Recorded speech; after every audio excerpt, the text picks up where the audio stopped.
Chào mừng quý khách đến với Bamboo Airways, chuyến bay của sự hiếu khách, nơi sự tận tâm làm nên chuẩn mực, dịch vụ 5 sao trở thành đẳng cấp, nơi bạn có thể tận hưởng trọn vẹn từng phút giây thăng hoa trên khắp các dặm bay. Bamboo Airways hơn cả một chuyến bay.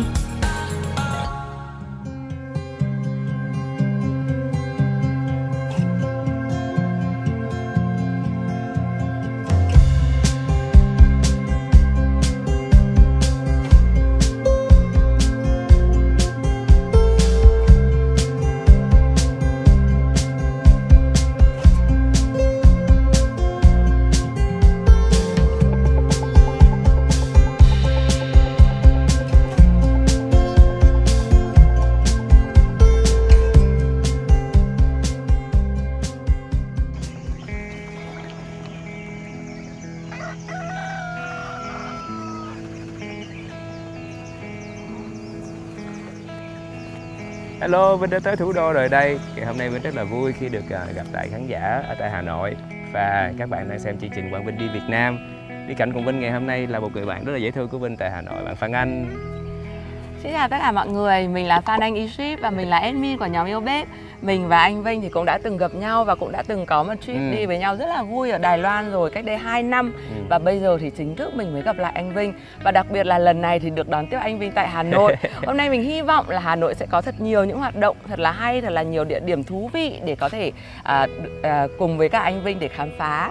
Mọi người chờ xem Vinh và Phan Anh sẽ trải nghiệm gì ở Hà Nội nha. Đi thôi.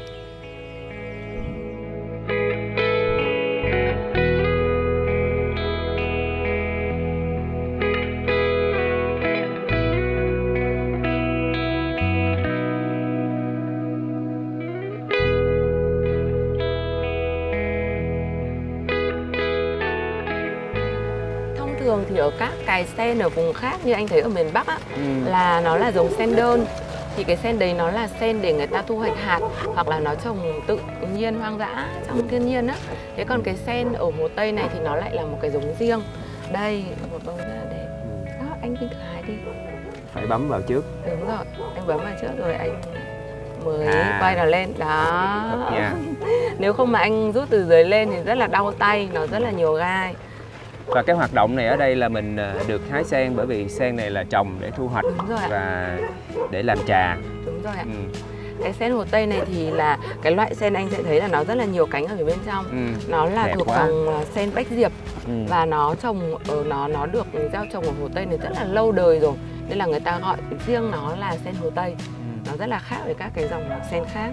Nhìn ở trên chỉ thấy lá nhưng mà đi xuống dưới mới thấy là rất nhiều hoa. Cái trải nghiệm rất là thích mà Vinh đặc biệt thấy cái điều mà làm mình bất ngờ nhất là anh lái thuyền, anh lái hay quá.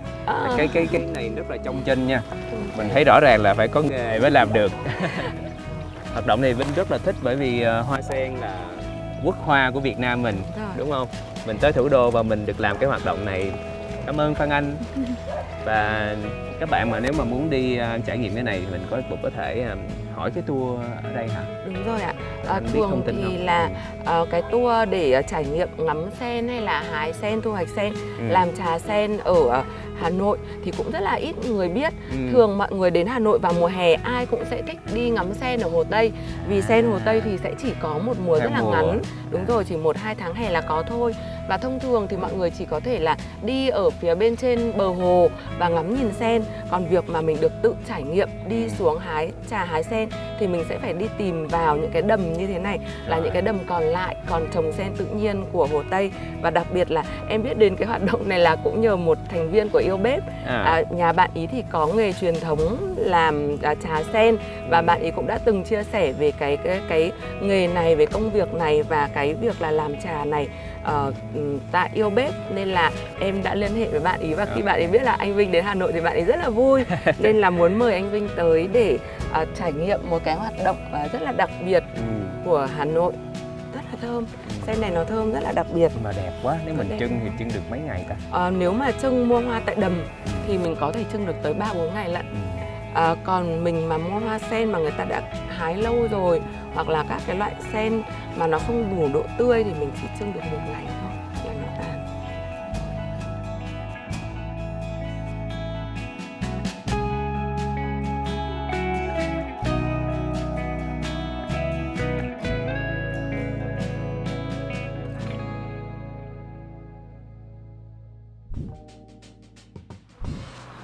hôm nay mình giỏi, mình thức từ sớm xong mình đi ra đầm hái sen. Và bây giờ là mình đã được vào ngay trong nơi mà mình được làm cái trà sen luôn. Đó, và bây giờ thì mình sẽ thử xem là học cái cách làm trà sen như nào nha. Anh Vinh có muốn thử không? Thử. Đây. Mình sẽ lấy một bông sen này đúng không chú? Lấy một bông sen. Wow. Đây, mình sẽ chọn cái bông nó hơi nở ra như thế này. To, nở đều đẹp. Mình cứ đong một cái chén này đúng không ạ? Người bốc quen rồi, bốc quen tay rồi. Dạ. Đây. Và mình sẽ gấp lại như này đúng không ạ? Xong là mình sẽ buộc lại đúng không ạ? Đây, mình sẽ lấy một cái lá. Trông cũng phải đẹp. Dạ. Ok ạ. Để cháu. Mình sẽ lấy một cái lá này, mình sẽ đặt bông sen vào này, và mình sẽ gói hai bên vào trước này. Đó, cho nó gọn vào, xong mình sẽ gập cái này lại, gập gọn vào. Sau là mình sẽ buộc túm ở dưới đúng không ạ? Cái cung lòi tùm lum, đúng là không có nghề. Là thêm một cái nữa. Rồi. Đây. Yeah, đã hoàn thành một cái. Giỏi vậy. Còn cái lá này. Bây giờ lại tới lá sen. Quấn vào đây. Sen, quấn vào. Quấn thế này, gấp thế này. Bịt cái này vào. Thế này. Trong đầu mình gọi làm sao? Và cháu là thành có tai thỏ luôn. Tai thỏ tai mèo luôn. Quấn một vòng ở dưới. Dạ. Đấy, rồi. Nữa, đấy, xong rồi. Đã hoàn thành đấy. Đã hoàn thành. Xong. Đây, đã xong. Được 2 ấm trà. Cái này trước khi làm xong là phải cắm vào thùng nước như thế này. Để ngày mai, xong rồi ngày mai mới cắt cho vào tủ. Tức là sau khi như ủ trà vào trong bông sen thì mình lại sẽ phải cắm bông sen này một ngày để nó giữ cái hoa này tươi phải không ạ? Ngày mai thì nó còn lại ít hương thơm. Rất là nhiều công đoạn ha, cầu kỳ. Vâng. Và mình sẽ ướp khoảng bao nhiêu lâu thì được uống ạ? Một tuần thì là uống được. Wow. Cái hôm qua kìa, cái hôm qua ướp đấy. Dạ. Hay quá. Wow. Chè này là mình đã ướp trong bông hoa sen này bao nhiêu lâu rồi ạ? Ướp trong này 1 tuần rồi. Trong bông chè này trong này nó có được 1 tuần rồi. Khi chè ấm mới rót này nó phải rót đều nhé, không được rót một lúc. Để tất cả trong một chén trà này là mình có được cả cái phần nước ở phía bên trên ấm lẫn đến tận cuối cùng, thì tất cả các cái mùi vị nó sẽ hòa quyện vào nhau và nó sẽ đều nhau. Cho nên cái bước mà rót trà này cũng rất là quan trọng. Rất là quan trọng. Nói chung là không phải hơi cầu kỳ tí, nước phải đảm bảo độ sôi. Thông thường là cái phong cách của các cụ lớn tuổi hoặc là đấy là khi uống trà là sẽ hút thuốc lào và ăn kẹo lạc.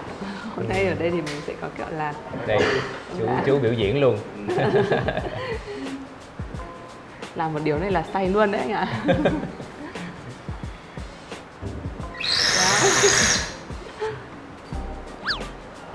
Wow. Dạ. Cảm giác thế nào? Dạ. Cảm ơn chú, mời cả nhà. Đó, mình sẽ ngửi thấy cái mùi sen rất là thơm. Nó là cái mùi sen tự nhiên nên là nó thơm nhưng nó cũng rất là dễ chịu đúng không? Nó có cái độ ngọt. Chứ nó không phải là thơm sộc lên một cái như là cái sen thông thường là chất. Vị nào là vị đó. Cái vị nhẫn nó hơi ngọt, mà cái vị ngọt thì nó vẫn rất là thanh. Đúng rồi. Và đến khi mình uống xong mà mình cảm thấy cái hậu vị nó rất là ngọt. Cháu nghĩ là đây là cả cái phần là trà nó cũng phải ngon và cái sen nó cũng phải rất là tươi nữa. Nên là cái vị, cả cái mùi lẫn cái vị của nó đều rất là rõ rệt. Mà Vinh thấy là quá hay tại vì từ cái sen của mình thôi mà mình làm ra được rất là nhiều sản phẩm. Đúng rồi. Từ hoa sen mình trưng được đẹp. Đúng. Tim sen làm trà. Đúng. Cái cánh hoa sen mình tắm luôn. Đúng rồi. Rồi cả rượu sen. Rượu sen. Rồi hạt sen mình cũng làm được nhiều món rất là ngon. Nhưng mà mọi người biết là hôm nay Vinh biết được cái thông tin là trà sen mà thiệt sự mà chất lượng á, thì giá thành nó rất là cao. Bởi vì cái tinh chất và cái mùi của hoa sen này nó rất là khó để lưu giữ. Nếu không phải là cái loại tươi như này thì cái quá trình sao tẩm trà với cả cái gạo sen nó cũng rất là khó và cầu kỳ phức tạp. Vì sao? Vì cái mùi sen này nó sẽ ngay lập tức dễ bay hơi, rất là khó để giữ. Thì giá thành của một cái thành phẩm mà trà sen, trà tim sen hả? Thì rất là nó sẽ cao có hai loại, vâng đúng rồi. Nó sẽ có một cái loại là trà tươi là tẩm ướp và được buộc ở trong bông tươi như thế này và được thưởng thức trong năm. Nếu mà mua tận nơi này thì là khoảng 40.000 mua tận gốc. Thế còn khi mà ra đến thị trường nó sẽ cao hơn rất nhiều, tức là một nhú trà có xíu đấy thôi. Thế còn cái giá thành mà để làm ra một cân trà sen thì nó sẽ dao động là đôi khi là những cái loại thượng hạng nó lên từ 10 triệu đến 15 triệu một ký. Tức là đắt nhất trong các loại đắt của các loại trà rồi. Các loại trà hoa sói, trà hoa nhài, trà quế hoa cũng không thể đắt bằng được. Và nó rất là cái này là nó vào 1.000 bông thì mình thấy được một cân trà khô. 1.000 bông. 1.000 bông. 1.000 bông lấy được có 1 cân trà thôi. Vâng. Đây là như này nhá. Đấy. Nếu mà để sấy trà khô thì người ta phải bóc cái này ra. Đấy, bóc cái này ta chỉ lấy mỗi cái gạo tinh này thôi. Dạ. Cái bẻ này là đây là cái phần gạo anh ạ. Đó. Đây là phần gạo sen. Dạ. Đấy. Là cái phần này là sẽ được ướp trà. Thì cái trà tươi này nó hay hơn một cái là nó sẽ có mùi từ cả gạo này, cả cái phần đài sen này, cả phần cánh sen và cả cái mùi lá sen ở bên ngoài nữa. Đó. Cả một nghệ thuật ha, cả một nghệ tinh thuật. hoa. Và khi làm là đây là đang làm minh họa thôi, chứ còn làm thật là phải rất là cầu kỳ cẩn thận, sạch sẽ, không để cái mùi khác nó pha tạp, nhà cửa cũng phải rất là sạch sẽ. Như vậy Vinh biết mai mốt là cứ ra Hà Nội là biết là có đặc sản rồi đúng không ạ? Đặc sản trà sen mua về làm quà nha. Cái này được rất là nhiều người ưa chuộng. Bởi vì khi mà đã uống cái trà sen này rồi thì không muốn uống cái trà công nghiệp kia nữa đúng không? Nó rất là khác. Ở Hà Nội thì có rất là nhiều món ăn sáng ngon. Đúng rồi. Trời ơi, không bao giờ thiếu và mùa nào cũng có đồ ngon cả. Mọi người thì nghĩ đến Hà Nội nhiều nhất là phở. Nhưng hôm nay thì Phan Anh rất là muốn dẫn anh Vinh đi ăn một món cũng rất đặc trưng và rất là ngon, rất là đặc biệt của Hà Nội, đó chính là món bún thang. Sẽ thử xem là một quán bún thang ở Hà Nội rất là xưa, ở trong một căn ngõ rất là nhỏ, hầu hết là chỉ bán cho những người khách quen, thì nó sẽ khác thế nào so với cả một quán bún thang mà thường để bán cho du lịch nhé.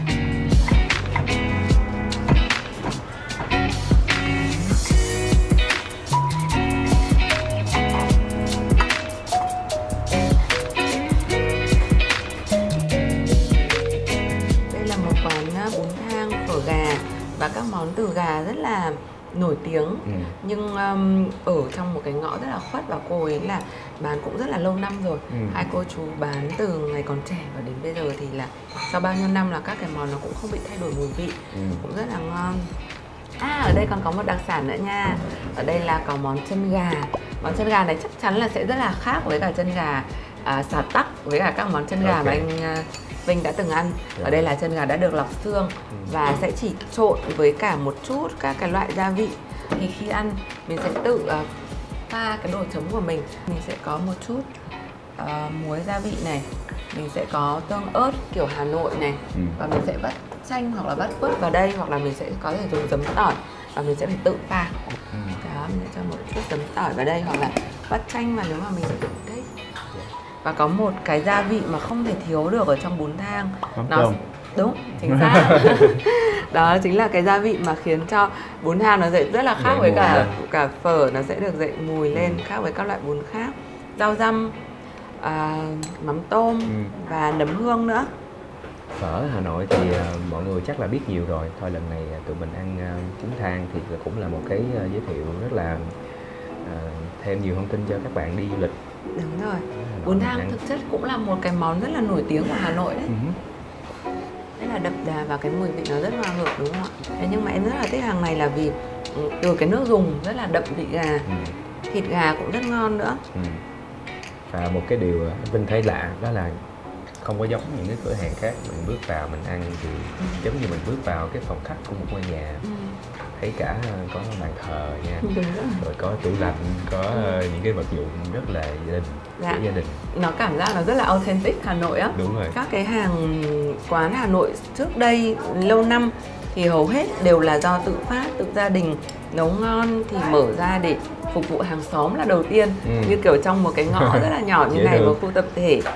Và hầu hết là họ sẽ không thuê một cái mặt bằng ngoài mà họ sẽ sử dụng chính cái mặt bằng của gia đình sinh hoạt hàng ngày để buôn bán. Và thường là họ sẽ bán một trong một cái thời điểm trong ngày, như là bán buổi sáng, bán buổi trưa, rồi chiều họ lại quay trở lại sinh hoạt như bình thường. Buổi tối lại vẫn cả nhà ăn cơm tối, xem tivi, và mọi cái sinh hoạt thì diễn ra giống như là trong một gia đình. Địa chỉ ở đây là 88 Nguyễn Thái Học. Giá rẻ bất ngờ. Một tô to thế này bao nhiêu thịt, bao nhiêu đồ ăn ở bên trong mà chỉ 45.000 thôi. 45.000 một tô bún thang, còn phở gà thì chỉ có 35.000 thôi. Rất là bình dân. Ở đây thì sẽ có cả phở trộn, có cả miếng gà, miếng trộn. Nói chung là các món mà liên quan đến gà. Chân gà. Đặc biệt là ở đây thì còn có món chân gà rút xương rất là đặc biệt, rất là ngon, được trộn trong nước sweet và gia vị. Khi ăn thì mình sẽ chấm cùng với cả một loại nước chấm tự mình pha chế như này để tùy theo những cái khẩu vị. Đó. Và đặc biệt là ở đây ai mà thích ăn cay thì sẽ rất là thích, vì tương ớt ở đây rất cay. Tương ớt lên men rất ngon. Bởi vì thật ra thì đi Hà Nội thì mình nghĩ cái nhu cầu ăn uống của mọi người sẽ rất nhiều đấy. Nhiều, tại vì Hà Nội quá nhiều món ngon. Có nhiều món ngon. Nên lát ăn xong bún thang thì mình sẽ đi cà phê nha. Anh Vinh có muốn thử một loại cà phê rất là đặc trưng của Hà Nội không? Cà phê gì? Chắc là ai đến Hà Nội cũng sẽ muốn thử cái đó, đó chính là cà phê trứng. Rồi, okay. Mọi người ơi, Vinh đã được trải nghiệm cà phê trứng ha. Thấu cảm nha, tại người Sài Gòn ra thì rất là kiểu giống như là Google và rất là cái gì cũng mới, cái gì cũng thích. Thực ra thì đây là một cái món nó rất là quen thuộc với người Hà Nội á, nhưng mà em thấy là ai đến Hà Nội cũng rất là bất ngờ và rất là ngạc nhiên và thích cái món này. Hôm nay anh Vinh thử xem nha. Đây mình sẽ quậy lên này, quậy từ dưới lên nha, để cho cái phần cà phê nó sẽ lên những cái trứng bông này. Và cái món này thì mình cũng sẽ phải uống rất là nhanh đó, khi mà cái trứng nó còn chưa tan ra thì sẽ cảm nhận được cái vị béo ngậy của kem trứng này trong cà phê. Rồi anh Vinh thử nha, xong rồi sẽ cho Phan Anh biết xem là anh Vinh có thích cái món này không nhé. Wow, lần đầu tiên được trải nghiệm kiểu cà phê trứng mà kiểu đường phố, một cái phong cách mà mình thấy là chứ không phải là người Hà Nội người ta thích cái phong cách như thế này không? Cái này thì nó cũng rất là đặc trưng của Hà Nội á, tức là bất cứ một cái khu phố nào, một cái con ngõ nhỏ nào cũng sẽ có một cái tiệm cà phê ngay ở trong ngõ, khiến cho mọi người có thể đi qua đi lại dễ dàng, rồi ghé vào để làm một ly cà phê buổi sáng, ly cà phê sáng để đi làm. Thì đây cũng là một căn ngõ nó rất là đặc trưng của Hà Nội đó. Nó ở sâu ở bên trong, không bị xô bồ. Mọi người ngồi tại đây thì cũng rất là yên bình và nói với nhau những cái câu chuyện nó rất là nhẹ nhàng thường ngày. Này không biết là uống hay ăn. Giống như cảm giác như là vừa uống vừa ăn. Như là ăn kem đó đúng không? Đó thì là uống cà phê nhưng mà như là mình ăn một cái món dessert. Thường là mọi người sẽ thưởng thức cái cà phê này ngay sau khi ăn sáng. Này thì nó sẽ tùy khẩu vị từng người thôi, nhưng mà kể cả là mình dùng nhâm nhi cũng được, nhưng mình sẽ dùng nó trước khi nó bị nguội hoàn toàn. Đúng rồi. Cái này là mình đánh từ trứng tươi á anh, nên là nếu mà mình để quá lâu là nó sẽ bị có mùi tanh. Thông thường nếu mà vào mùa đông Hà Nội đó thì là cái ly này nó sẽ được đựng ở trong một cái tô nước sôi để luôn luôn giữ cái trứng này nó nóng. Nhưng mà bây giờ đang mùa hè nóng quá nên là không cần phải làm cái việc đó nữa.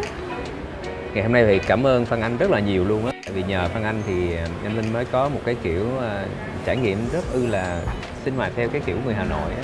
Và chắc là quý vị khán giả khi mà xem thì họ cũng muốn được những cái trải nghiệm như vậy. Bởi mình là người từ nơi khác tới, mình không có sinh ra lớn lên ở Hà Nội. Nhưng mà đôi khi thì em nghĩ là đến một nơi nào đấy, tại sao mình không thử chậm lại một chút, dành một buổi hay là một ngày nào đấy thử trải nghiệm những cái hoạt động mà cái người dân địa phương người ta vẫn thường làm một cách nó rất là bình dị thôi, thì mình cũng sẽ hiểu được rằng là ở nơi đấy nó có những cái điểm nó khác biệt như thế nào, chứ không phải là chỉ nhìn thấy cái con mắt người du lịch. Như là ngày hôm nay gặp anh Vinh và dẫn anh Vinh đi chơi chẳng hạn, thì Phan Anh lại nghĩ rằng là tại sao mình lại không thử nhìn Hà Nội dưới một con mắt của một người từ xa tới để trải nghiệm đúng những cái trải nghiệm mà hàng ngày ở Hà Nội này, như là dừng lại đi cà phê này, đi ngắm hoa sen này, đi lang thang trên phố này. Đôi khi nhìn như vậy thì lại thấy là cái Hà Nội của mình nó cũng rất là đẹp và cũng rất là hay, rất là thú vị. Hà Nội không vội được đâu. Cho nên người ta có cái câu đó, mọi thứ ở đây các bạn hãy dừng lại một chút xíu và mình cảm nhận. Đúng vậy. Ngày hôm nay thì anh Vinh cũng đã được trải nghiệm đúng nghĩa đen của cái từ là Hà Nội không vội được đâu, đúng không ạ? Bất cứ cái hoạt động nào nó cũng diễn ra rất là chậm rãi, thư thái. Đi ăn một tô bún thì cũng sẽ là đến một hàng rất là authentic ở trong ngõ. Người bán sẽ chậm chậm mở cửa hàng, chậm chặt một con gà, chậm lấy một chút bún ra. Nói chút xíu về cái quán này, mình đang ở quán cà phê Yên. đặc sản cà phê trứng. Và ngộ lắm mọi người ơi, mình đang ngồi ở trong một cái con hẻm và cái đường này đều sinh hoạt chung của tất cả hộ gia đình ở đây. Đúng rồi, đây chính là một cái con cứ ngõ. Đi qua đi lại. Đó, người Hà Nội thì sẽ gọi là con ngõ. Và đây chính là đúng như là ở trong một cái câu hát là ngõ nhỏ, phố nhỏ nhà tôi ở đó vậy đó. Vì là Hà Nội rất là nhiều những con ngõ nhỏ, cứ đi vào một ngõ là sẽ có đến hàng mấy chục hộ gia đình cùng sinh sống thế này. Ngày hôm nay thì Phan Anh cũng rất là muốn dành cho anh Quang Vinh một thử thách. Đấy chính là thử thách phần còn lại của Hà Nội mà không có sự dẫn dắt, không có sự đi cùng của Phan Anh, để xem là Hà Nội rất là thân thuộc với mọi người rồi thì có còn gì để cho anh Vinh khám phá hay không. Thì không biết là anh Vinh có sẵn sàng để khám phá Hà Nội một mình trong ngày hôm nay không? Chấp nhận thử thách luôn. Có chấp nhận không? Bạn yêu cầu thì mình làm. Thử nha. Ngày hôm nay là cái Vinh đề đi Hà Nội diễn từ những ngày đầu là phải 20 năm rồi. Mà cũng không hề lạ lẫm gì Hà Nội đúng không? Lạ. Vẫn lạ. Diễn 20 năm nhưng rồi. Nhưng mà là những cái trải nghiệm mà từ sáng sớm với Phan Anh tới bây giờ là lần đầu tiên hết trơn. Đúng rồi, bởi vì thông thường khi đến Hà Nội thì là để làm việc, để diễn, hoặc là đôi khi là sẽ có một cái lý do gì đấy nó cuốn mình đi đúng không? Và chắc chắn là Hà Nội nó cũng sẽ vẫn còn nhiều những cái góc rất là thú vị, những cái điều rất là thú vị để cho anh Vinh khám phá. Chiều nay sẽ dành thời gian còn lại để xem có điều gì đặc biệt. Một mình lạc lối thử coi mình sẽ lạc đi tới đâu. Okay. Chúc anh Vinh có một ngày ở Hà Nội thật là vui, và lạc đến mấy thì cũng vẫn nhớ đường về nha anh Vinh. Chắc chắn là sẽ yêu Hà Nội thêm chút xíu nữa. Cảm ơn Phan Anh. Cảm ơn anh Vinh rất nhiều.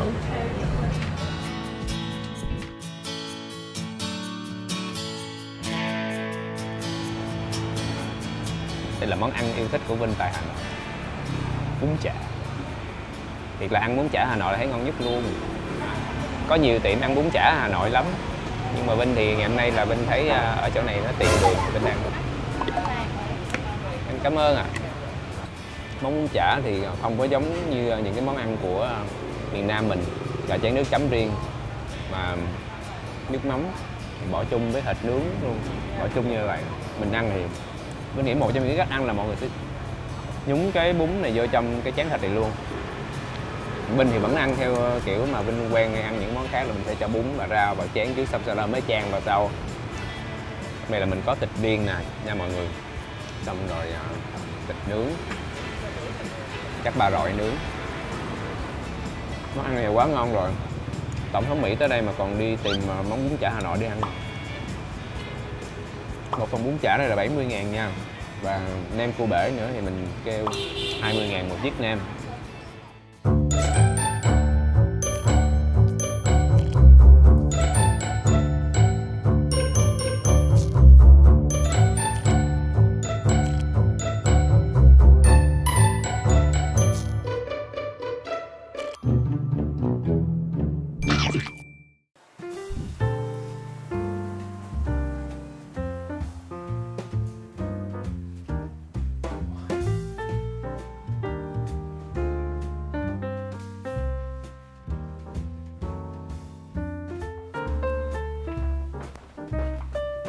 Đây là nơi Vinh chọn nghỉ ngơi của mình tại chuyến đi Hà Nội lần này, tại khách sạn La Siesta. La Siesta này là hệ thống khách sạn ở tại Hà Nội và có 4 chi nhánh, 4 location ở tại Hà Nội. Và đây là mới nhất tại số 27 Hàng Bè nha. Vinh chọn lần này thì Vinh muốn mình trải nghiệm một cái gì đó khác hơn là so với Vinh đi những cái thương hiệu khách sạn quá quen thuộc. Đây là kiểu khách sạn luxury boutique hotel, vẫn đầy đủ các tính năng như là một khách sạn 5 sao. Xung quanh đây nha, mình bước ra là có rất là nhiều những hàng ăn uống, bởi vì nằm ở trên Hàng Bè mọi người biết cũng là những cái con phố kết nối liên tục với nhau đó, mình đi vòng vòng phố cổ là đều trong cái khu vực này hết. Căn phòng của Vinh thì view nhìn thẳng xuống phố luôn. Đây, cho mọi người xem cái view đi. Vinh nghĩ du lịch kiểu staycation bây giờ, ngoài những cái bạn từ xa đến Hà Nội, thăm Hà Nội, du lịch Hà Nội, thì các bạn ở tại ngay Hà Nội mình cũng có thể chọn cho mình những cái homestay hay là những cái boutique hotel mà mình trải nghiệm vào cuối tuần cho mình thay đổi không khí. Căn này có giá 350 đô nha, là cho mùa bình thường. Còn mùa dịch này thì khách sạn đang giảm giá xuống còn 3,5 triệu thôi.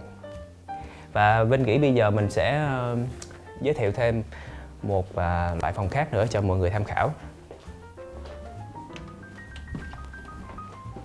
Đây là một loại phòng tiếp theo để cho mọi người tham khảo nha. Các bạn biết sao không?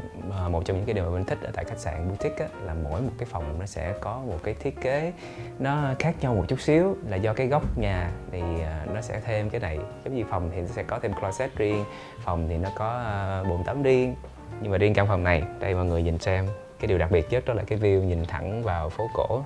Giá căn phòng này thì bằng 1/3 phòng hồi nãy mình giới thiệu thôi, tầm 150 đô những mùa bình thường. Và riêng cái mùa dịch các bạn tranh thủ đi thì mình sẽ có promotion đặc biệt hơn nha.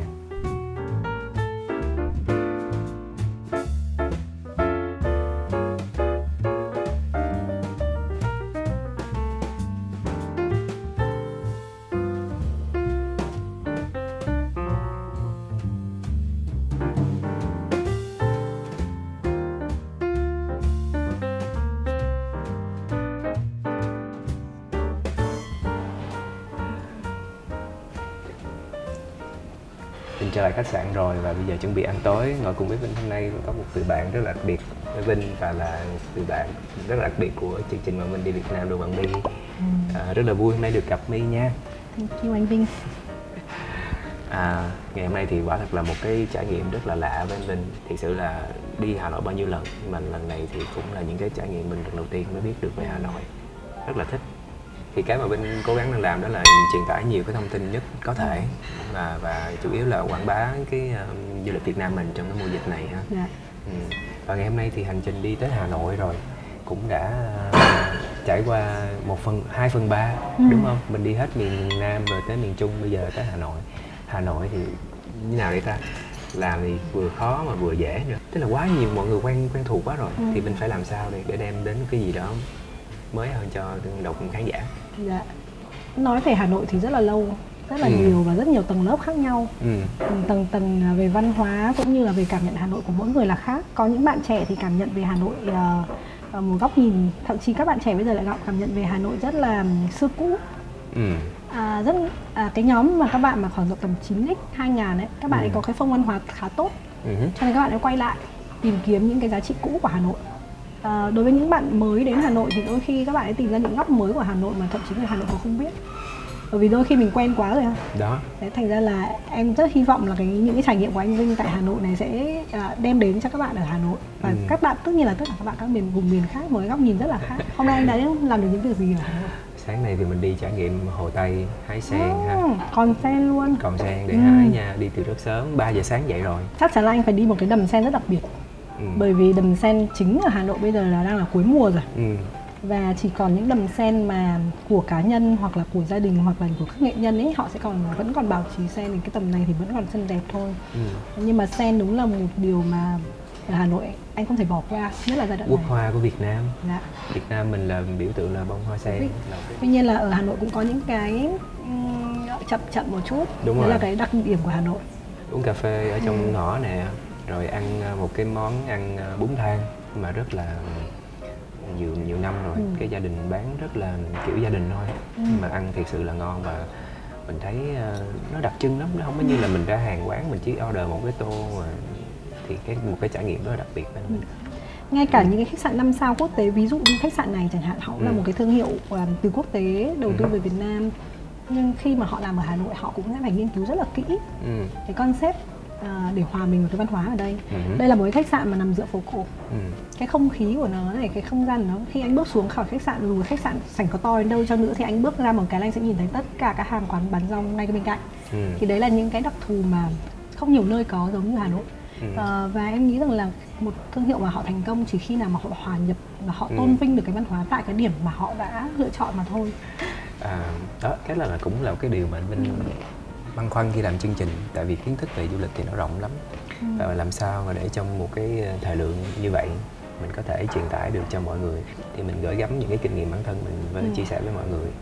Nhưng mà ở khía cạnh của My là một cái người làm về ngành du lịch, trong cái thời điểm hiện tại này thì My có cái suy nghĩ như thế nào, có những cái khó khăn như thế nào, hay là mình cần làm, người Việt Nam mình thì mình cần làm cái gì đó để mà thúc đẩy và mình đóng góp cho cái nền du lịch nước nhà mình nữa, đúng không? Nói chung là một cái câu hỏi rất là lớn, nhưng mà thôi mỗi người sẽ góp một cái hòn gạch nhỏ với cái mảnh đất mà mình yêu thích, sau đó đến cái đất nước mà mình thuộc về. Em nghĩ như vậy. Thật ra khi mà nói về du lịch thì là một trong số những ngành mà được nêu tên đầu tiên trong cái thời điểm hiện tại vì nó ảnh hưởng quá lớn. Ví dụ như ngày hôm nay chúng ta ngồi đây không gian rất là yên tĩnh đúng không ạ? Nhưng là trước đây thì ở đây sẽ full tất cả mọi người và hầu hết người Việt Nam thì chỉ chiếm một phần nhỏ thôi, hầu hết là khách quốc tế. Thế ngày hôm nay thì mọi thứ nó thay đổi. Nhưng nếu mà nói về cơ hội đi, lâu lắm chúng ta mới có một cơ hội mà ngồi yên tĩnh như thế này ở một cái địa điểm mà mọi khi rất tấp nập. Thực ra là khi mà đi du lịch thì cái vấn đề lớn nhất là cái mùa du lịch nổi bật ấy thì lại là mùa quá đông. Cho cái trải nghiệm của người ta về những thứ mà người ta được nhận lại nó không còn đúng với những thứ mà người ta đang hy vọng nữa. Thì đây cũng là một cái cơ hội cho tất cả những người Việt Nam mình mà một là họ sẽ được trải nghiệm những cái dịch vụ trước đây rất đắt đỏ. Như vậy là người Việt Nam mình sẽ được hưởng những cái dịch vụ mà cấp cao thật sự, 5 sao thật sự với mức chi phí mình không nói là quá rẻ nhưng mà nó là một chi phí hợp lý. Thứ hai nữa là cái trải nghiệm của mình nó rất là trọn vẹn vì cái số lượng người không quá xô bồ, nó chia giải dần ra. Thứ ba nữa là khi đấy những cái trải nghiệm mà mình có thể cùng với một khoản ngân sách trước đây mình đã plan như vậy, trước đây có thể mình chỉ ở được 2 ngày 3 ngày 2 đêm thì bây giờ mình có thể có thời gian hơn, rảnh rỗi hơn một chút và với cái khoản chi phí đấy mình có thể ở được 4 đêm chẳng hạn. Anh Vinh biết tại sao công ty em tên là Wow Holidays không? Bởi vì em nghĩ rằng là mỗi chuyến đi ấy, mình thật ra mình không nhớ quá nhiều thứ, mà cái mà mình nhớ về mỗi chuyến đi ấy, đó chính là những cái wow moment trong cái chuyến đi đấy. Đôi khi nó chỉ là một cái khoảnh khắc nào đó với người dân địa phương, đôi khi là một cái sự chăm chút nào đó của một cái resort mà họ đem lại cho mình một cái khoảnh khắc nhớ, hoặc là cái khoảnh khắc mà mình có với bạn bè mình hoặc gia đình mình. Và em gọi đấy là wow moment. Và chung quy lại cả một chuyến đi mình đọng lại được đó là một cái wow experience. Đúng rồi. Wow experience dành cho trẻ em nó sẽ khác với gia đình như em có con nhỏ đi chẳng hạn. Trời ơi, con em happy là em thấy là đấy là wow experience Nhưng mà đôi khi có những người ta muốn khám phá thứ mới, họ sẽ muốn có những cái trải nghiệm với bạn bè, người thân thì em gọi đấy là những cái wow experience. Và wow experience của mỗi người là khác nhau. Thật ra cái khó khăn lớn nhất của mọi người, một là tài chính, hai là gom góp một khoảng thời gian nào đó để chúng ta có thể đi du lịch với người thân bạn bè. Bị ép mình vô một cái khoản đó thôi. Và nhưng nó ngắn hay nó dài, nó sang chảnh hay nó đơn giản chỉ là bình dân thì cuối cùng cái wow experience nó vẫn là cái điều quan trọng nhất. Và bọn em nghĩ rằng là hãy cố gắng tạo ra một cái wow holidays dành cho bản thân mình, dành cho gia đình mình. Cho nên là cái tên gọi công ty nó cũng đơn giản như vậy thôi. Và em nghĩ rằng là mỗi người khi mình đi du lịch ấy, thì mình sẽ kỳ vọng là mình sẽ có một trải nghiệm thật sự đẹp đẽ, thật sự bất ngờ, khám phá mới. Cho nên là mỗi khách hàng của bọn em cũng như là chính bản thân bọn em ấy, thì bọn em đều hướng đến là mình sẽ cung cấp cho họ một cái wow experience, không phải là bán cho họ một cái tour du lịch đâu. Cho nên là bọn em rất là gom góp, tích góp từng cái trải nghiệm của từng người một, từng wow moment của mọi người một và để giới thiệu lại cho những người khác. Thế rõ ràng là mọi người phải đi. Phải đi đã thì cái hành trình mình đặt ra trước là một cái gì đó mình trông đợi, nhưng mà đi rồi trên cái đoạn đường thì những cái điều mà nó xảy ra nó mới chính là một cái mà lưu lại trong cái tâm hồn mình. Sau này giống như mình đơn giản mình mê đi đó, là sau này mình nhìn lại mình có những cái kỷ niệm về nó. Cái đợt này khác đi khác với đợt trước là mình có những người bạn khách mời, đặc biệt là những người trong nghề. Cái wow moment của anh Vinh đó là những cái giây phút giống như hôm nay ăn tối cuối chương trình tự nhiên thành giống như cái thông lệ thành cái talk show vậy. Nhưng mà ngoài những hợp đồng thì cái giờ buổi tối mình ăn là mình có thể trò chuyện với nhau. Thì cái mình quý nhất đó là cái khoảnh khắc này. Bởi vì thật ra anh em trong nghề không có mấy gì, chỉ mà khi họ đi du lịch cùng mình họ mới thực sự thả lỏng ra. Và lúc đó là cái giây phút trải lòng với nhau, một cái kỷ niệm đẹp, rất là đẹp. Một cái sự chia sẻ giữa những người bạn, những người đồng nghiệp với nhau. Thì là anh Vinh chắc không bao giờ quên được. Từ Hà Nội này là mình sẽ bắt đầu thôi, bắt đầu đi cái phía khu vực phía Bắc. Và một cái sứ mệnh nữa là mình sẽ chinh phục cái đỉnh đầu của Việt Nam mình. Đó thì nó đi từ điểm cuối cùng đó là cái đoạn đường nó khó khăn, nhưng mà không đi bây giờ thì đi lúc nào nhỉ? Thôi đi thôi. Cho em nghĩ rằng là sau cái chuyến đi này nó sẽ là một cái khởi đầu rất là tốt để anh Vinh cũng sẽ có thể inspire mọi người, nhiều người hơn, những người đã có trải nghiệm giống như anh, gom góp chung tay cùng với nhau để mà giới thiệu những cái trải nghiệm du lịch Việt Nam thật sự nó đẹp. Thật sự ai cũng nói Việt Nam đẹp mà, đúng không? Nhưng mà vấn đề là cái đẹp đấy nó được truyền tải như thế nào. Thì nếu như trong trường hợp mình có một cái cơ hội hợp tác trong những cái dự án tiếp theo thì anh nghĩ rằng là đấy là một điều may mắn đối với cả Wow Holidays. Cảm ơn My. Chương trình mukbang sẽ được bắt đầu. Miếng này nhỏ vậy, miếng này mới đã. Giờ nè. camera và editor nhớ là dựng hay, và bạn nào post thì post ngay cái giờ Linh giờ đẹp nhất cho Minh nha, 11 giờ đêm.